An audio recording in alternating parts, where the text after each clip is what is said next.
सभी को डॉक्टर गजानंद आर्य का नमस्ते। माँ सरस्वती का आशीर्वाद और उनकी कृपा प्राप्त करने के पश्चात सीबीएसई परीक्षा गणित कक्षा 11वीं हेतु निर्धारित अंतरा भाग 1 रांगेय राघव का जीवन चरित्र अध्ययन करने जा रहे हैं।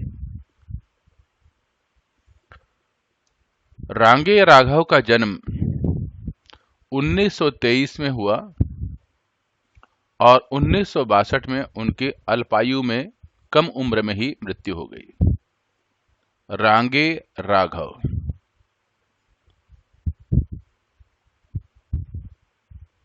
आप यहां पर चित्र देख रहे हैं। एनसीईआरटी की पुस्तक पे यह चित्र अंकित है। रांगेय राघव लेखक का।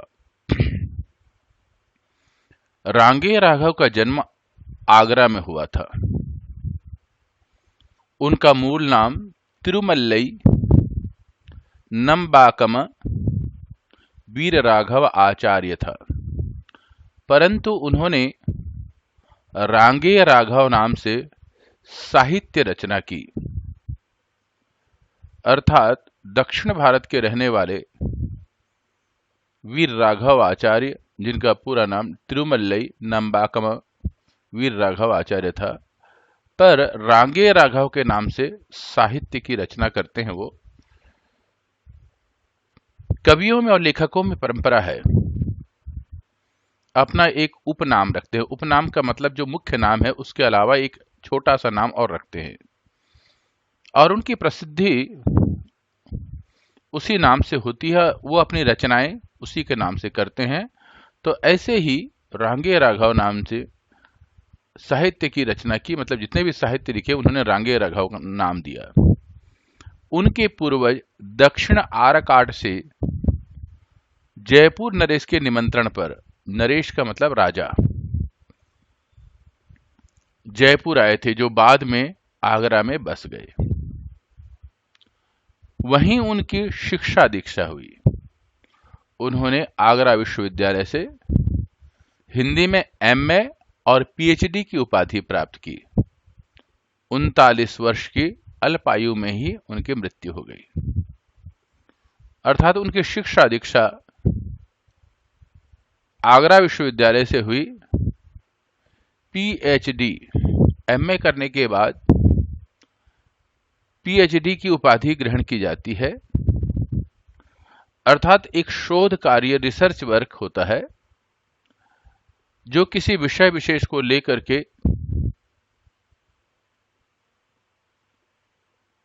यह परीक्षा दी जाती है और उसके लिए उस विषय पर पुस्तक लिखी जाती है। विश्वविद्यालय के द्वारा आपके लिखे हुए पुस्तक को जब परीक्षा के रूप में देखते हैं और आप उस परीक्षा में उत्तीर्ण हो जाते हैं, पास हो जाते हैं, तो आपको पीएचडी की उपाधि प्राप्त होती है। फिर डॉक्टर की उपाधि आपको मिल जाती है। यह एमए के बाद ही किया जाता है, तो जिसे लेखक ने यह पीएचडी की उपाधि प्राप्त की थी। रांगेय राघव ने साहित्य की विविध विधाओं में रचना की, जिसमें कहानी, उपन्यास, कविता और आलोचना मुख्य है। साहित्य की विविध विधाओं, जब साहित्य लिखा जाता है, रचना की जाती है, तो उनके अनेक सारे तरीके हैं, जिसको विविध विधाएं कहते हैं। मतलब अनेक भिन्न भिन्न विधाएं हैं, तरीका है लिखने का। जैसे कहानी, आप अपने विचारों को कहानी के माध्यम से भी अभिव्यक्त कर सकते हैं। उपन्यास बहुत ही सुंदर तरीका है लिखने का और पाठक के मन को जीतने का। कविता, इसमें शब्दों की संरचना बड़ी सुंदर और सरल, सरस, छंद से परिपूर्ण होती है। साथ में इसमें शब्द की प्रमुखता रहती है और राग की प्रमुखता रहती है। तो कविता भी साहित्य की एक लिखन विधा है।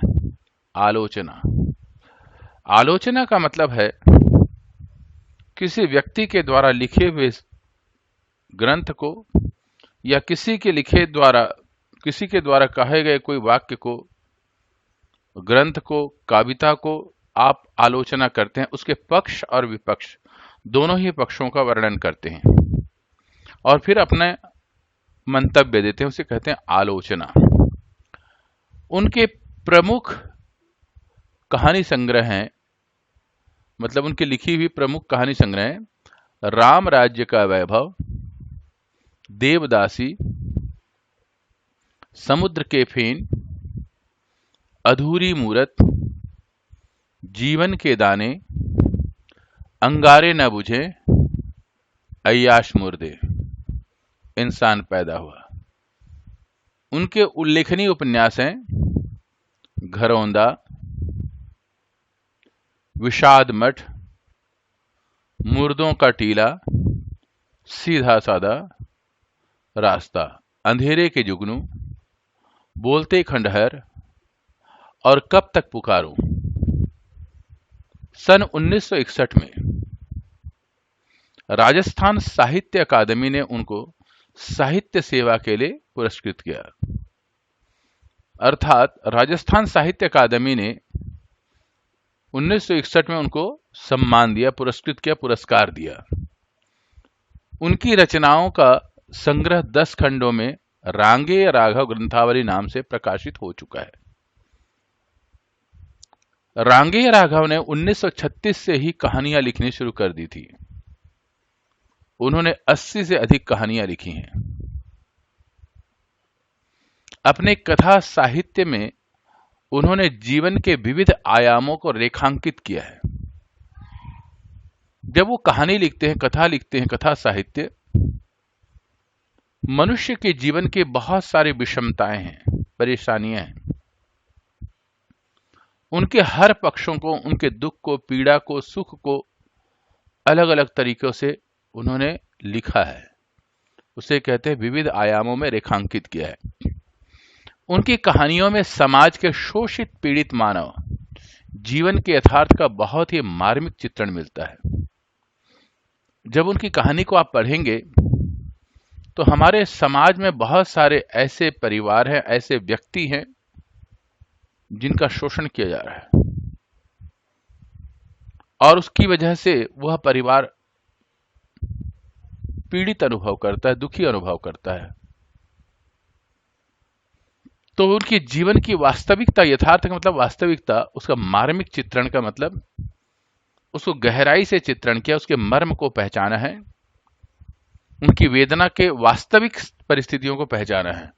इसीलिए कहते हैं मार्मिक चित्रण मिलता है उसमें। अब आप पढ़ेंगे तो इससे मतलब यह है कि रांगे राघव की सोच बड़ी गहरी थी, समझने की शक्ति और क्षमता बहुत ही गहरी थी। जो समाज में जो पीड़ा है उसको गहराई से जाकर के समझते हो और उसको अपनी कहानियों में उल्लेख करते हैं। उनकी कहानियां शोषण से मुक्ति का मार्ग भी दिखाती है। शोषण से मुक्ति, समाज में उच्च वर्ग या समृद्ध वर्ग, शासकीय वर्ग, निम्न वर्ग के लोगों को या गरीब लोगों को शोषण करते हैं और उनको जबरदस्ती उनकी शक्ति का दोहन करते हैं। तो उससे कैसे मुक्ति मिल सकती है? क्योंकि हर व्यक्ति मुक्त होना चाहता है, आर्थिक दृष्टि से और सामाजिक दृष्टि से समृद्ध होना चाहता है। तो मुक्ति का मार्ग दिखाने वाला भी कोई होना चाहिए। तो रांगे राघव ने अपने लेखन में उसको दिखाया है।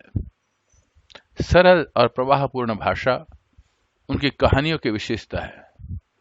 अर्थात जब वो कहानी लिखते हैं तो उसमें भाषा बेहद सरल होती है ताकि हर मनुष्य को समझ सके।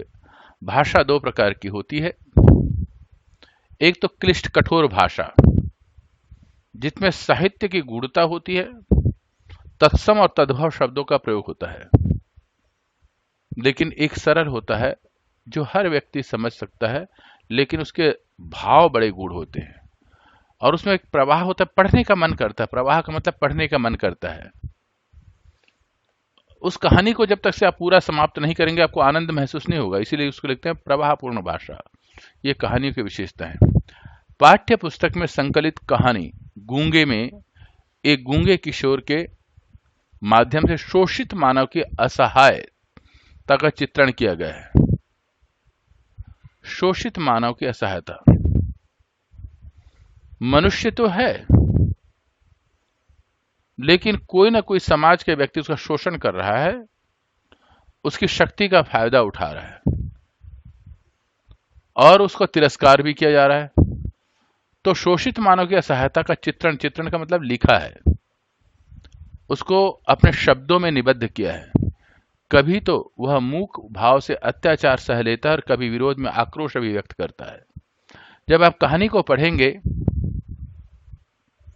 तो गूंगा जो उसके ऊपर अत्याचार करते हैं उसको आराम से सह लेता है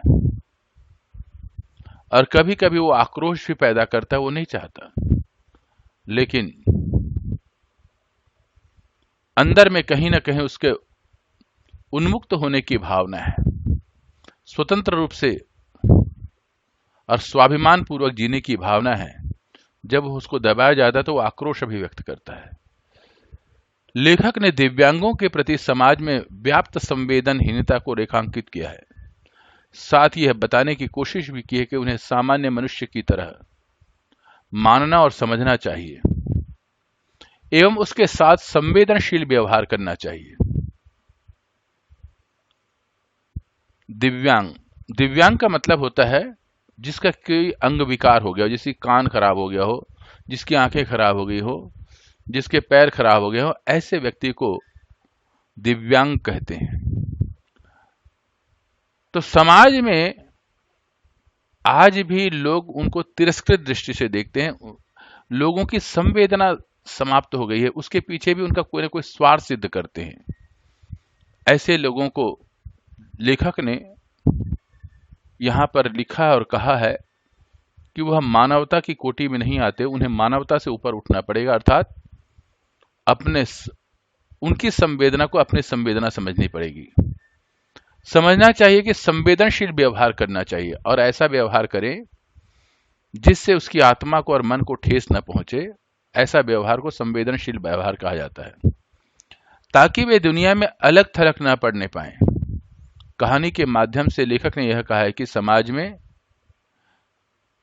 समाज के जो लोग संवेदनहीन हैं वे भी गूंगे बहरे हैं, क्योंकि अपने सामाजिक दायित्वों के प्रति वे सचेत नहीं हैं। आप जब कहानी को पढ़ेंगे तो ये आखिरी वाक्य को जरूर ध्यान में रखना, क्योंकि समाज में ऐसे संवेदनशील व्यक्ति हैं, संवेदनहीन व्यक्ति हैं, जो समाज में दिव्यांगों के लिए जो सहायता दी जाती है उसको भी हड़प जाते हैं। उनको संवेदनहीन कहते हैं, उनके अंदर संवेदना समाप्त हो जाती है। और संवेदनशील उनको कहते हैं। कुछ ऐसे भी लोग हैं जो ऐसे लोगों को अपने जीवन का सर्वस्व लगा करके उनकी सेवा करते हैं, उनको संवेदनशील व्यक्ति कहते हैं। यहां पर बात की है संवेदनहीन का। हर मनुष्य के अंदर संवेदना होती है, करुणा होती है, लेकिन जब स्वार्थ के पत्थर में उसे दबा देते हैं तो संवेदनहीन कहलाते हैं। और ऐसे लोगों को भी गूंगा और बहरा कहा है, जो राष्ट्र हित में, समाज हित में न कुछ बोलना चाहते हैं न कुछ सुनना चाहते हैं, सिर्फ स्वार्थ के लिए जी रहे हैं। और समाज में उनका दायित्व बनता है हर व्यक्ति का, समाज में जो बुराइयां हैं उसको दूर करें और परस्पर सहायता की भावना, एक दूसरे की सहायता की भावना से लिप्त हो जाएं। तो यहां पर लेखक ने इस बात को इस कहानी के माध्यम से उजागर करने का प्रयास किया है। तो यह पहले वीडियो में आपने लेखक परिचय को पढ़ा। अब दूसरे वीडियो में आप गूंगे कहानी को पढ़ेंगे और समझेंगे, उसकी गहराई को समझेंगे। उसके लिए आप सब्सक्राइब करें और हमारे साहित्य परिवार में जुड़ जाएं। साहित्य परिवार में जुड़ करके भारत की राजभाषा, हिंदी को हम विकास करेंगे। अगर कुछ भी आप लिखना चाहेंगे, अपने विचार, अच्छा या बुरा, या कोई तरह आप अपने सुझाव देना चाहते हैं, तो यहाँ कमेंट बटन में अवश्य लिखें। सबको डॉक्टर गजानंद आर्य का नमस्ते। मां सरस्वती की कृपा और आशीर्वाद बना रहे। इन शब्दों के साथ अगले वीडियो के लिए सब्सक्राइब करें। फिर मिलते हैं। धन्यवाद।